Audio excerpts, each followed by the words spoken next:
मंठा तालुक्यातील उसवत देवठाणा येथील नदीपात्रातून अवैध वाळू वाहतूक करणारे 3 टेम्पो प्रत्येकी 2 ब्रास तहसीलदार सोनाली जोंधळे आणि त्यांच्या पथकाने पकडून शासकीय गोदामात लावण्यात आले।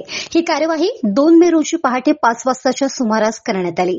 या कार्यवाहीतून 4.5 लाख रुपयांचा महसूल शासनाला मिळणार आहे।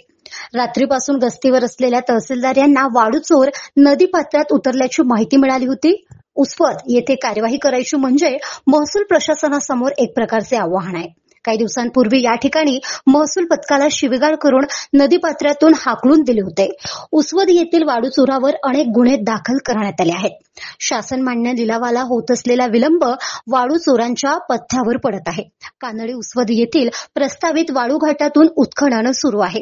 गेल्या वर्षभरात अवैध वाळू वाहतुकीतून 1,30,00,000 रुपयांचा महसूल शासनाला मिळाला आहे। आजची कार्यवाही अत्यंत गोपनीय पद्धतीने करण्यात आली, कारण महसूल पथकातील काही कर्मचाऱ्यांची वाळू चोरांवर मेहरबानी असल्यामुळे मोजकेच कर्मचारी घेऊन भल्या पहाटे ही धडाकेबाज कार्यवाही करण्यात आली।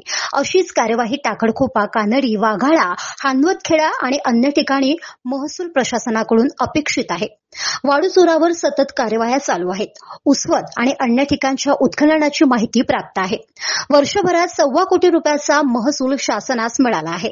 उसवत येथे कार्यवाह्या संदर्भात अनेक अडचणी येत आहेत, असे मंठा तहसीलदार सोनाली जोंधळे यांनी सांगितले। गाव माझा न्यूज करिता बाळू गायकवाड, मंठा, जालना।